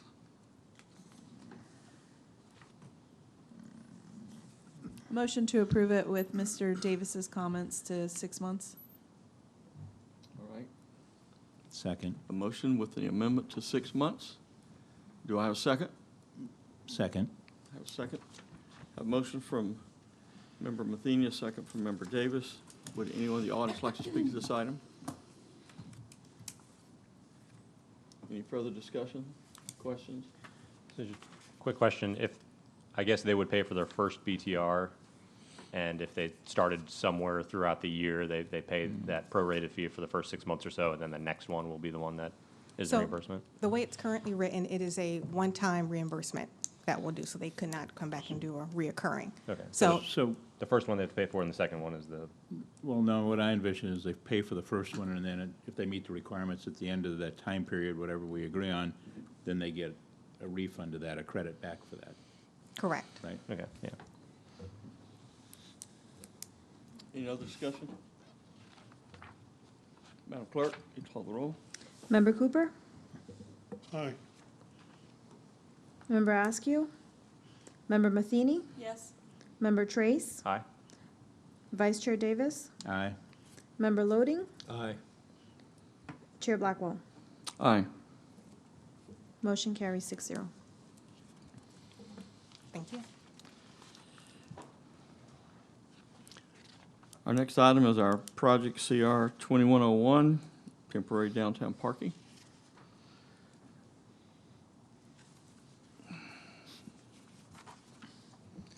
Good evening. Kevin Feldwinger, Interim Public Works Director. What we're talking about here is about trying to provide additional parking in the downtown. There has been talks about putting a parking garage and all these different things in these areas. And we were just trying to be able to find ways to be able to utilize existing space and on a temporary basis until we're able to fund the construction of a parking garage in this area. The area that we were talking about is on the corner of 10th and Massachusetts. That's on the southeast corner. The northeast corner, I know there's grass there, but we are in the process of about ready to try to do the atrium project here. And during that project, we're going to have temporary offices that are going to be placed in that grass area on the north side of the road. So what we're proposing to do is to basically put in some driveway cuts and some parking wheel stops. And put in some safety lighting there for at night to be able to help provide security for the area. That's basically what we're looking at for that area right adjacent to the St. Cloud Hotel. We were looking at 2 phases because right now they are currently utilizing a portion of that for a laydown area for the St. Cloud Hotel. So we're working with them to try to be able to use a smaller section and kind of keep up on it'd be the northeast corner of that lot there and still provide additional parking for the downtown area. With that, we had a cost estimate of around $50,000. Sorry, it was a little bit more when we were talking about doing the north side also. So it's right around $50,000. You can see the parking for the concrete and the wheel stops is in the ballpark of about $30,000 with site lighting. I had an estimate of about $20,000 there for site lighting to be able to try to put up existing lights for security reasons. And with that, that's kind of the overview of what we were coming forward for. Mr. Davis. Yeah, I have some real concerns on this. We certainly need parking. There's no questioning that. And this is in an area that would be good for that. But if we allow parking in here on an unimproved lot, we've stopped people from doing that countless times. Even businesses that are only going to use it occasionally, this, probably much less than this would ultimately be used, because we don't want them tracking out dirt into the drainage system, into the city's street drain system. I know this is a tough problem, but I feel like we potentially set a bad precedent here, because what happens when XYZ business comes in, he needs overflow parking for, maybe he only operates one day a month or something, and you could envision all kinds of potential. We turn him down for the same thing. How do we turn him down and say, oh, you can't do that because it's damaging to the city's streets? That's always been the justification for making them improve parking. When we're doing this here, and this is going to get parked on potentially every day. I mean, there's a huge need.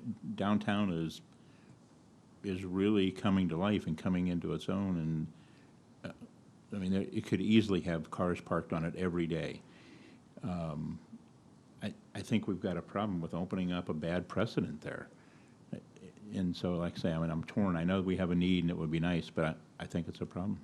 And then next problem is, if we improve it, then you got impervious area. Then we got a potential, although it is in the downtown, so I guess they don't need a retention pond. It would still require, like I said, either that or we could do like a pervious pavement or some sort of paver or something to that effect.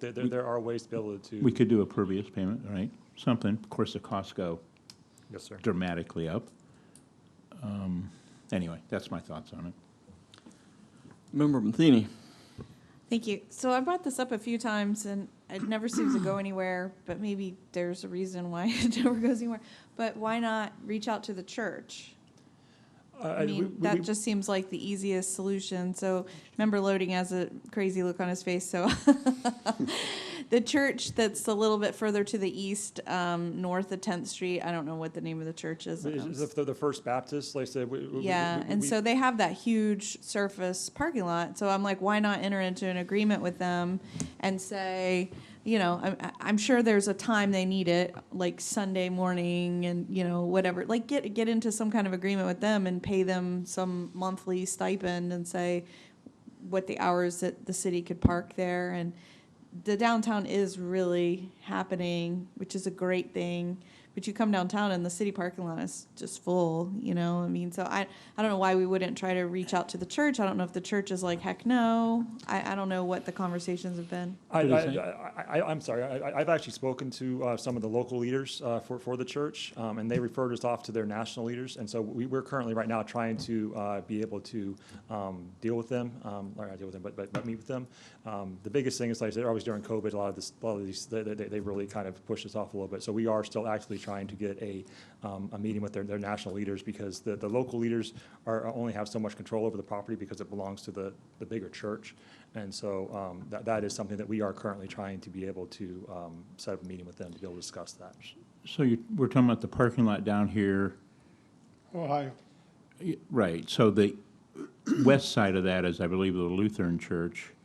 You've got another parking lot on the east side that's the Presbyterian church, if I'm thinking about this. I don't know the ownership, but property. it's just a huge flat lot that I think, why not enter into an agreement, give them some money towards their coffers, and it kind of solves all the problems, right? We're not like parking on a non-paved road. We're not building something we don't have a pond. Are we going to have to improve it a little bit? Not that that's a huge thing to overcome, but parking barriers, striping. And my bigger concern on that would be, is it too far? Are people not going to want to walk? I mean, I would walk from there. It's just 2 blocks, but I mean, I'm sure there are people That's that. the only thing I had there was concerned, it is a little more out of the way. Mr. Sturgeon. Yeah, thank you, Chairman. The proposal we were going to do to the church, as soon as we get a hold of the national leaders, we've been trying for about 3 months to do that, is to go ahead and enhance the parking lot, put the striping, and maintain it for them in lieu of a lease agreement, a lease back. And that's one of our proposals we were going to do, because it needs to be improved. It's got some issues too. Correct. And that was one of our ideas. And I think I want to say the estimate was about $28,000 to do those improvements and then enter into some agreement with them. So then does the city's insurance then, liability policy then cover that asset of theirs?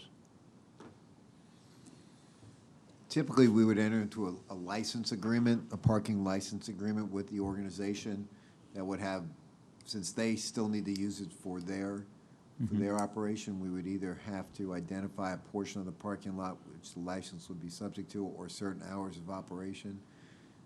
When I've done these before, there is a requirement from the property owner that the city provide insurance coverage, and the insurance coverage, in theory, would cover it in accordance with the license agreement. So, for example, if the city has the right to use it on the weekends, and something happens on the weekends, then the city's insurance carrier would step in. In any event, if anything happens on the property, the city's is going to be involved in some sort of insurance claim on it at all at some point, as well as the church, because whoever owns the property. I'm sorry, what was that? As well as the church would be involved in it also.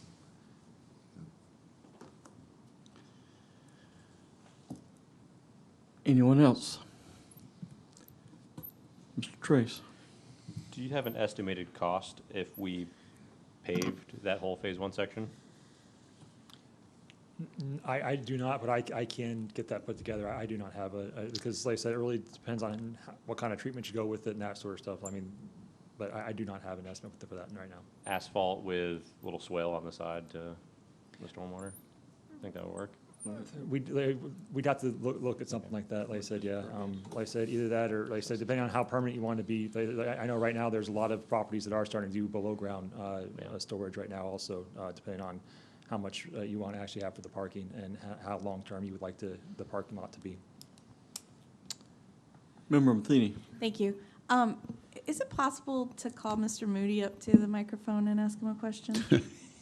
I was looking at him too, and he's kind of hiding back there. So I know that Osceola Engineering has done tons and tons of, Mr. Moody, would you come to the mic? I know that they've done tons and tons of modeling of the downtown area and size, the infrastructure, so I just wanted to ask him, because I know when they built the ponds down at the lakefront, you know, if you paved this parking area, is a pond required? Yes. And the problem is that I'm John Moody. I guess I'm with Osceola Engineering right now. Thank you.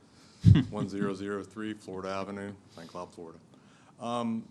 The ponds down at the lakefront only provide a portion of the required treatment for the downtown. So you'd have to make up that difference. Just generally speaking, is there like a percentage that would, do you know, John, off the top of your head? 30% of what's required is provided in the lakeshore ponds. So they'd have to pick up 67% of 70%, whatever the yeah. calculation is. The remaining yeah. 70, yes. Yeah. And you lose, I know for residential, you lose 12 to 15% of your site for a pond, but this is more intense, and then you subtract 30%, so you think you'd lose 10% maybe of the site to a pond? I don't know. In this area, you could probably crack them down and have that swale in between the spaces, separate them. Parking, curb stops there to keep people from pulling in them. Probably do something like that, since it's a temporary situation. So have the retention pond linear in between the parking rows, lack of a better then it term? would be heading out to the street too, where it could pop off over into the street. So something like that's what I would suggest. But You remember when this is to my fellow council members, but you remember when the church came in and they wanted to have grass parking, and we talked about that, and then I believe maybe Cornerstone has some grass parking, but we had talked about doing grass parking stalls, but paved drive aisles to kind of help with some of the, so maybe there's a way to kind of, and we're calling it temporary, but this, you won't know this answer, but what is temporary? What are we talking about, 5 years? I think We were that, calling it, you could take like the water management district's perspective and nothing is temporary. Right. Like everything, nothing is temporary, so. well, for additional consideration is one of the things we wanted to do in the next several years is do an RFP to see how we could redevelop that. It is an opportunity zone. So, I would caution spending a lot of money there. But we definitely need the parking, and there's some other techniques that I've seen in other cities that could work. And I always get this messed up, pervious, that can be pervious parking. Could we possibly approach handyman hardware for a type of, like we're talking about with the church lot, although it's a little further away, possibly approach Handyman Hardware. They're closed at, I don't remember, I think 6 at the latest on any day. It wouldn't help during the day or Saturdays or Sundays, but evenings, you know, but the evenings it would help, and it would be little or no cost. I mean, could be something like we're talking about doing with the church, and it's close enough to where I think people would use it. And if I could, additionally, we're actually in process of, conceptually putting a parking garage on the west side of this building too, which would be a 300, 400 That's place. years. That's years, though. We have- That's why temporary. Would 5 years be? But I mean, I think that's important to consider, like calling it Right. temporary, but it's 5 years plus. I think Mr. Loading? Yeah, I just want to make a comment. You talked about the hardware, but there's not really that many. You're not really gaining. well, there's not a ton of them, but there's some. You could probably get 20. I don't see it. I mean, it's not going to solve everything, but it may help a little, take some pressure off. I think we're fast coming to the point where a lack of parking is going to start hurting some of the businesses downtown, and they're kind of on a roll. And if I could make a comment, I think the building owners that do have parking, their parking lots are getting worn out quicker than ever before, than the ones that do have parking. Because I have parking. I was going to say. I have 17 spaces.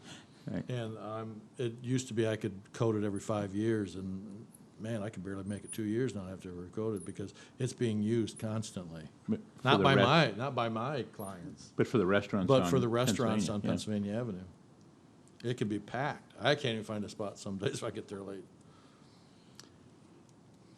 To me, it's also significant that this space that we're struggling with here, it's already being used for parking. It isn't being used very well. It's not official, Yeah. but it's being Yeah, used. not too much on this one. The one next to it, though, behind Frankie's is for sure. And it's not paved. Mhm. That's for sure. Right. Do we have any other suggestions or ideas? We have a proposal before us, I assume. Mr. Trace? I'd like to see us moving forward with a more permanent solution on this. It'll be here for 5, 10 years. That's Because we're gonna talk about doing a parking garage next to the building. We'll need to, all that displaced parking will need to happen over here. It's just, might as well just do it right the first time. And it'll be there longer than anybody hopes it is. Just like Yeah, the that's slab that's being parked on right now outside. Right. And then handicap spaces too, I imagine. I don't know if it's a good handicap egress spot, but maybe we restripe and add more at the city hall lot to displace for that. It doesn't feel like many people park in the parking lot on the east side of the building here, and I'm not sure if they're just not aware of it. But even when it's overcrowded on 10th Street down, there's open parking spots right up here a lot of times. Seems like the ditch, people don't see it because of the ditch right there. That's That's a little true. sort of Maybe. pond. That's true. So maybe a simple, relatively cheap fix could be some kind of just signage to direct them to additional parking there or something. Because that's a fair number, it's ready, it doesn't seem like it gets utilized. You can drive past there most nights when downtown's packed and it's not full. Maybe people don't know it's a city parking lot. Maybe, sure. You know, if you're talking about the part between the building and the old Jimmy Bears, Yes, that piece, yeah. Mhm. I bet they don't know it's city, you know, because I don't know, but it goes relatively unused most Mhm. nights. Well, can we move forward that we at least are in agreement that he brings back a proposal for going ahead and doing whatever parking would need to be done and doing it right there, at least bring back a proposal to us? I'd make that motion. second. All right. Do we need to vote on that? Or can we just have a consensus? Well, we got a motion and a second, so yeah. Can we just give him direction and move forward and give him a top dollar amount? So he doesn't have to bring it back? You know, I because think we that's don't a meet little as a CRA that often. It won't be till August again. Yeah. Is the money coming out of the CRA or where? I would think Yes. so, since it's in our- Okay, do we know how much we could spare on that? That brings that question up, because I don't know off the top of my head. It's on the back. Mr. Moody, you don't have any ballpark figure on what that would cost us, do you? No, I'm gonna. Have you had any kind of insight on that? Can I make one comment? Yes, sir, please step up to the microphone. I think Councilmember Matheny's idea of the church is the short-term solution. I know people may not want to walk a couple blocks, but what other option do you have? Now, the parking on the east side that you refer to, Ohio, that's split. The Methodist Church owns the rear portion, the Episcopal Church owns the front portion. And we had approached the Methodist Church a while back, and they were willing to let us use that back half. But their parking lot's hardly ever used, like you pointed out. But I think the long-term solution, obviously, is the parking garage, and the short-term is definitely trying to get with the church. And there's a new pastor there, which I'm sure you've dealt with, Pastor Thacker. But I think she's more amenable to that than the previous pastor. So that's just my opinion. If it helps to expedite, I'm willing to withdraw my motion and just give staff some direction so we don't have to wait till our August meeting to try to solve this problem. Well, are you directing the staff, giving staff the authority to spend a certain amount of money on the project? Is that the plan? Yes, but I'd like some. I know, some so, but if you're gonna information, do- some if- input from staff on what that number could be. My point is, if you're going to do that, you're going to need more than just direction from the board. So if you got, I don't know if someone can help you with a dollar amount, then maybe you can get that way. Can we authorize, Kevin's got his calculator out. Sorry, I'm just looking at square footage and trying to get I guess, a reasonable estimate just from ballparking it, like I said, because you're looking at, there's about between 19 and 20,000 square feet of asphalt that would be in there. And if you're looking at $20 a square foot, that's around $400,000 just as I mean, I as a know. rough- I thought it as a was rough- gonna be I thought it was like 350, but I still think we should pursue the church and get some good wayfinding signs. And shoot, if you need to have somebody with a little golf cart driving on Friday and Saturday nights or something. Especially with the next item coming up too, because you're going to lose spaces for a period of time Yep. when that construction occurs. That's another thing we considered when we do the phase two. The other thing I want to point out, it is a city property and people are already parking on there, so we're taking some liability doing that. So I'd like to at least do some improvements, because it's rocky and people, park there all the time. What if you say no parking, put no parking signs? That's what needs to be done. Yeah. But right now, it's this hotel's utilizing it, right? So basically, there's Right. no parking going on there for the most part on that little section right now. Correct, and two things have happened. I've asked them to clean that up because they kind of kept encroaching and taking over more and more by the week. So they're going to narrow that footprint, and they're going to be done here in the next couple of weeks, at least for 3 or 4 months. So, again, we're hitting that summer season. I'm trying to figure out a solution. We have a good problem we need to solve, so.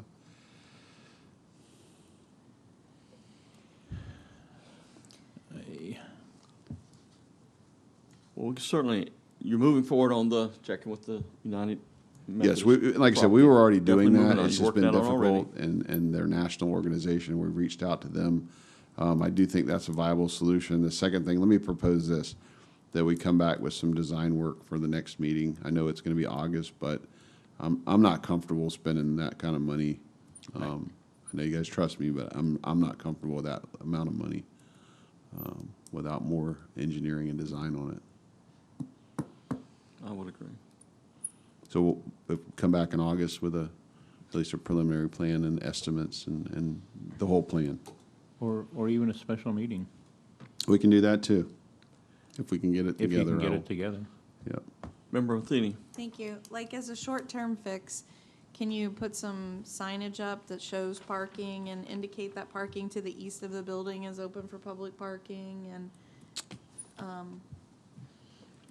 just try to do those things? But I would hate to spend $300,000+ to pave a parking lot for temporary.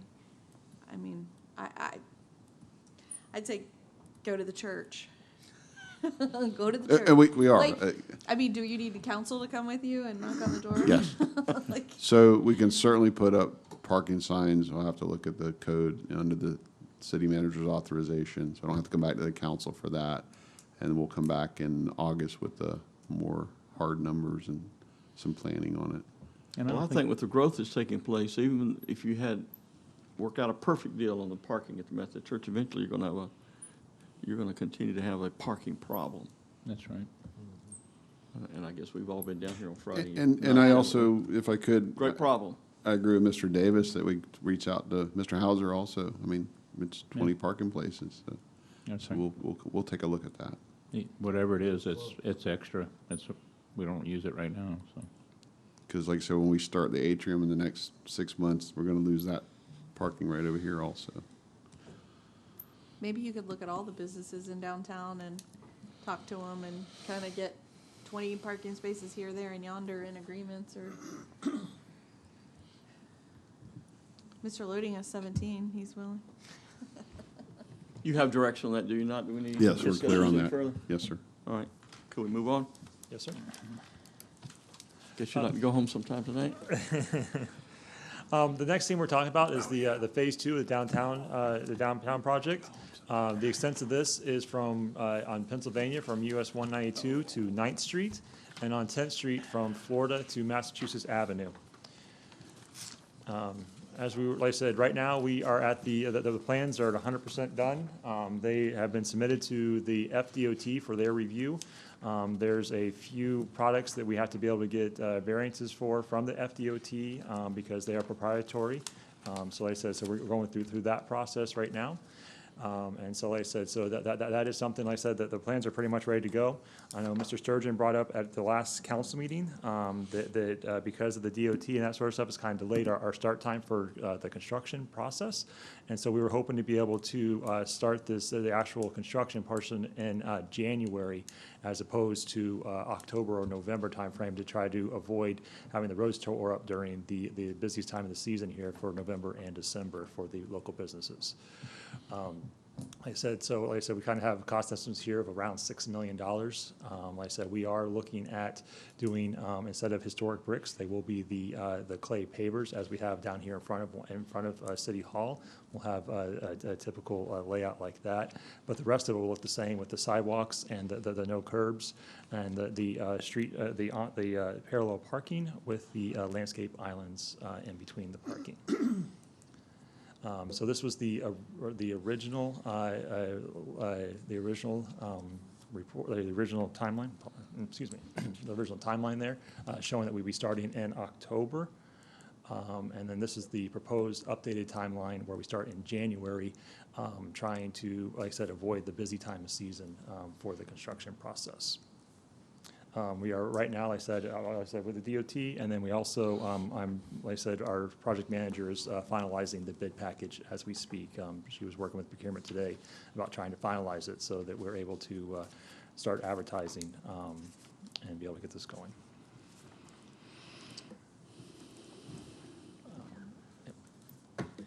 That is my report. Do you have any questions? Mr. Davis? Unfortunately, as soon as you started talking, which brought to mind, they've used those lots previously during construction, so we're talking about using them for parking, but once you start this Phase 2 project, they're gonna need that parking, because at one time they used a little bit over here, but you're telling me that's gonna be unavailable. We really have. So we've just potentially wiped out the parking we've spent 20 minutes talking about.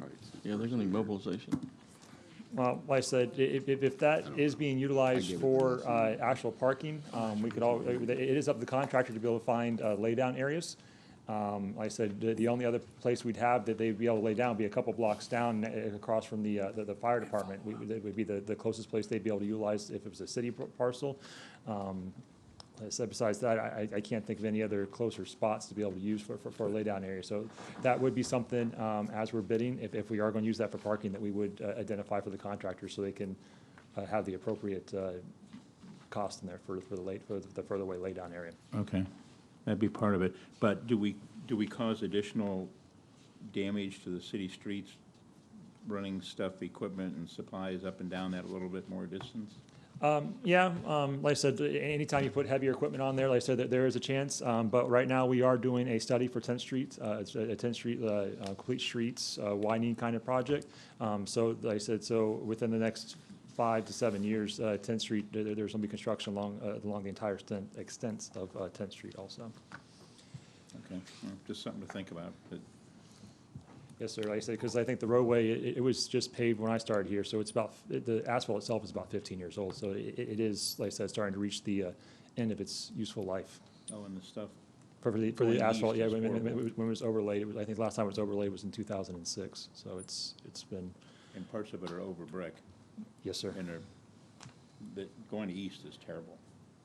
Well, that is part, like I said, that's part of what we're looking for. We all incorporated as part of the whole 10th Street corridor. We just had the signs up, and I think they just took them down a few weeks ago about the survey and that sort of stuff. So we're doing the kind of the preliminary planning for 10th Street right now.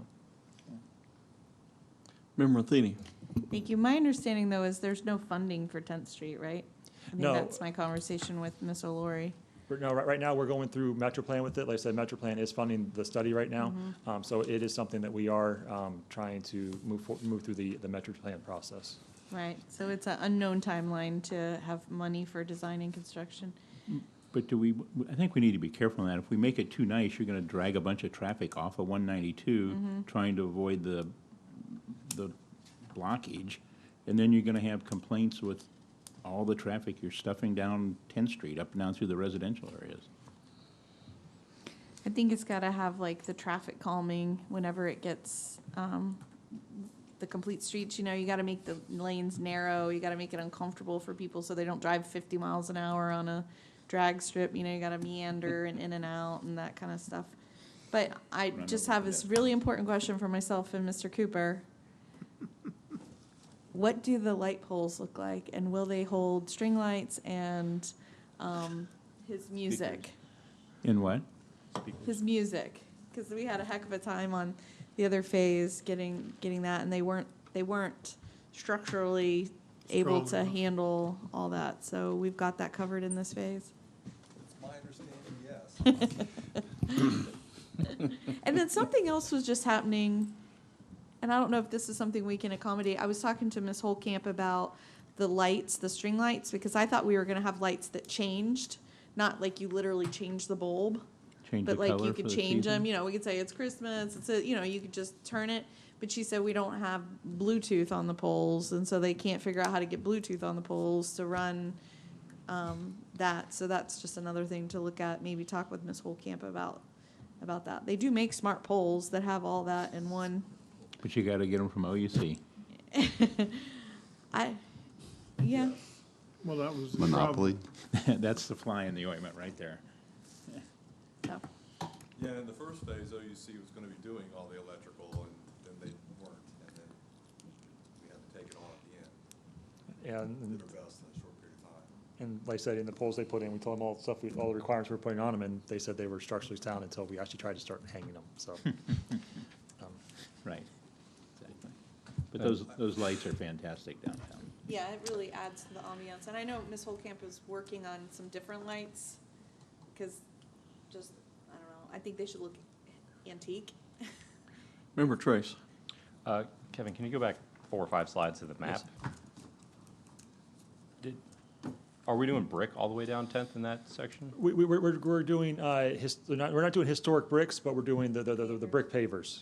Okay, and do we know that'll hold up to the bus comes down there and just the traffic loading and the stopping and starting at all the stop signs? They're heavy duty pavers, so they are rated for the weight, yes, sir. Okay, and just the skidding motion too, of just Right. the stop and start of a heavy vehicle. You'll see asphalt actually in front of the courthouse. You'll just, right by those speed tables, it's just all tore up just because of buses. That has to do with maintenance. Oh. That's a maintenance thing. Well, that, and like I said, sometimes I actually went to the thing yesterday talking about doing a different kind of tack underneath it, because if you don't get the tack just right, it ends up sliding just underneath normal traffic patterns also, so. Okay. Yeah, I just want to make sure we don't have just a mess on our hands of having to tear out the brick later because it's all shoving and moving around. Believe me, I want to avoid having to do any maintenance these whatsoever, so we are making sure they're as maintenance-free as possible. Okay, perfect. Good point. Mr. Loading? Yeah, and I just had one question. On one of these slides, I think it's going the opposite way now. There was two different, yeah, here we are, right here. What are you telling us here? The aggregate base compared to the crushed concrete. I mean, we're going with one?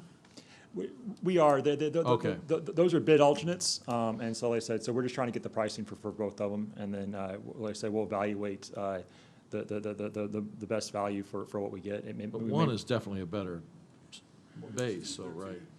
There are two DOT standard sections for pavers, and we're just going to price both and with the contractors. But those are based off of our cost estimates, and they cost basically the same. They both have an equal structural number, so they're the same section from a structural number standpoint. Okay. Just wondered. John, Any other- when the drainage for the underlayment for the pipe, you're gonna have its structural stronger than what it is here? Well, there was settling along the Step pipe up to run the on mic. the east side. I'm We sorry, had a need to lot step up of- the we mic. had a People lot are of it. I'm sorry. listening. Thank you. With the pipe run along the east side, all I can speculate is that they didn't get proper compaction over it, and so they were settling. But brick pavers are, there's maintenance associated with them, ongoing. They paved over them years ago for a reason. That's right. That's exactly what I've told people. There's a reason why these got paved over. Right. They look nice and they're historic, but there's maintenance associated with them. I know I was asked to get with the Winter Park city engineer, who happened to be my roommate in college. So I had gotten with him well before we did phase one to ask his opinion of them. And his opinion was, don't do them. Because they're constantly maintaining them. They have a program to do that. They have staff that are dedicated to doing that, as the city of Orlando does.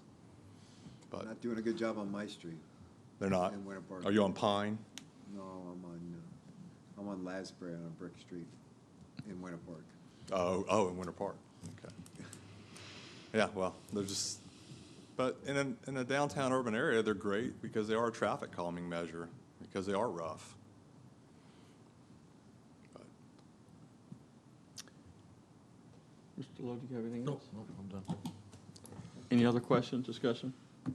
Kevin, will you be doing the infrastructure to watch for the paving and asphalt? As part of as part of we accept the money from the state, and as part of that, the DOT requires us to have a CEI firm to be able to come out, because our inspectors are not qualified underneath DOT standards. And since we're accepting money from the state, that we're required to have a engineering firm come in and provide CEI services as part of this project. So that we will have our staff in there, but there will also be a second set of eyes on it with a different inspector that's qualified through the DOT. They'll be there every day when they need to do it? Yes, sir. Okay. Any other questions? Can I entertain a motion that we, I think this is more of an update. I don't Is that really all we think need? You're that- not asking for any action, are you? No, sir, we're not asking for any action. no action? But I do believe it's a great idea to just push it out, because even if we try to fit it in before holiday season, something will happen, and it'll just be a headache. So hopefully construction prices come down in the next 6 months or so, and it'll be cheaper. Yes, sir. I hope with you too. Thank you. Y'all have a good night. Thank you very much. Thank you, Mr. Moody. thank you. At this time, we have a staff bi-monthly financial update.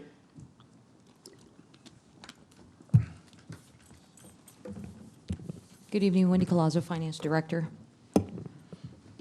The bi-monthly financials for you will be reported as of May 1st, 2021, with a budget to actual P&L performance and statement. As you note on the slide, prior year fund balance budgeted amounts $34,125 with no actual usage. We're going from October through April again. Osceola County, the BOCC dollars coming in budgeted at $1,030,738. All revenue has been received from that and will continue obviously through the year being reported at fully received at $1,030,738. Operating interest at this time was budgeted at $34,765 with $11,933 realized. A lot of these factors as far as re-reach, if you calculate the cadence of this, we've lost some percentages, of course, of what we're receiving through banks with the economic situation happening right now and the points being pretty low, below 1%.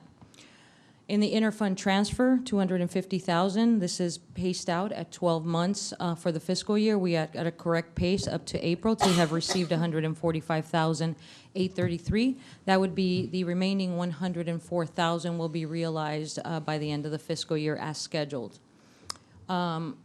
The interfund transfer that you see there is really not an interfund transfer. It's an additional $256 that we received from a workers' comp claim. So we had to pull it from somewhere and classify it. So that is the $256 that you see there. October through April, $1,188,760 of actual revenue received for this period being reported. Moving on to expenditures and the counterbalance to that, a total budgeted of $1,349,628. In your four key categories, through April, $64,000, $794,028, with a $56,000 balance being left unencumbered through the fiscal year. In operating, $161,743.46, leaving a $350.8K remaining unencumbered balance in operating to expense. Capital outlay, combined with grants and aid, your actual expenditures at $131,553 with 50 cents, leaving $300,946 left for the remaining year. And finally, other uses, budgeted at $283,758. No actual expenditures throughout the period reported, still leaving an unencumbered balance of the initial, which is $283,758. Total expenditure imbalances for this period are reported at $358,091.24, with a total excess available funding of $830,668.32. That is the results of the period reported from October to April, year to date. If you have any questions, I am more than open to answer them if I may. Thank you. Do you have any questions or comments? And there is none. Thank you so much. Thank you. The next item is a 5-year strategic financing and implementation plan. Good evening again. I'm Trinette Forbes, Economic Development Manager. Because it's getting late in the evening, I will be brief. This is just a follow-up to some dialogue that happened between the CRA board last meeting where it was brought up about having a property acquisition plan, and then that conversation morphed into doing a strategic plan for the CRA. So since that time, we have engaged with Redevelopment Management and Associates. They are the same group that provided the CRA basic training back in, I think, September of last year. So we have engaged them to perform the 5-year strategic financing and implementation plan. Say that fast 5 times. Part of that is to do an inventory of what our existing programs are, as well as what future goals we'd like to have, and then attach what are our current and projected revenue, and so we can figure out how we're going to pay for those items.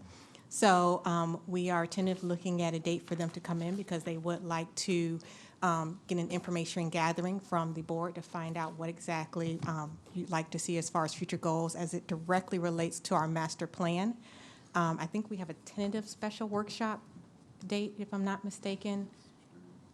I'm sorry? Do we have a tentative special workshop date? We actually had put one for July The 1st. For Yeah. July the 1st. So I may keep that on and see if we can get the parking thing.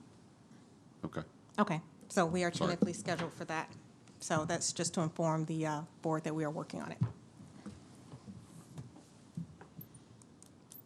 And I can go right into the next item if you like. Just go right ahead. So Unless somebody FYI has any questions.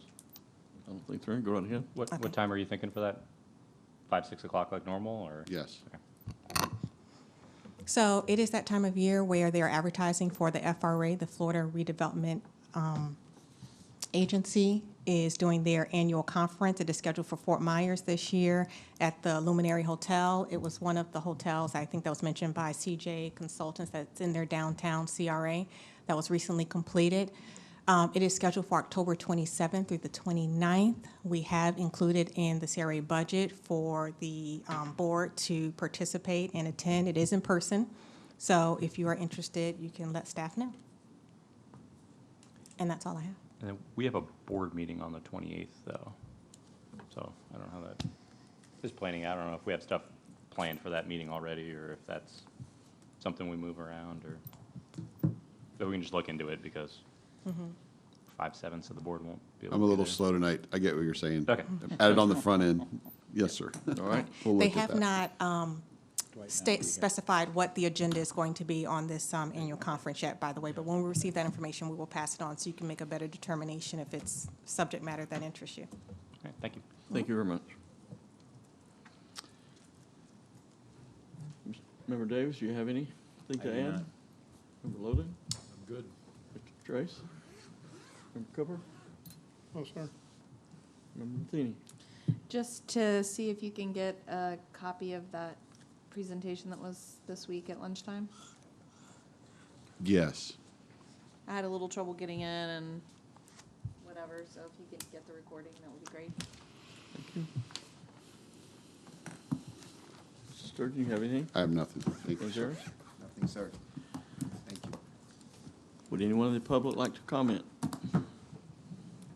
If not, our next CRA meeting is scheduled for Thursday, August the 4th. With that, there is no additional business. We will Mayor? be, Excuse me, just one comment. I'd like Yes. to remind the board that their Form 1s are due July 1st, if they haven't filed them already. thank you very much. Should have mine. I got that. Form 1's due. We're done. You did say I'm looking at you. Should have mine. It's been sent.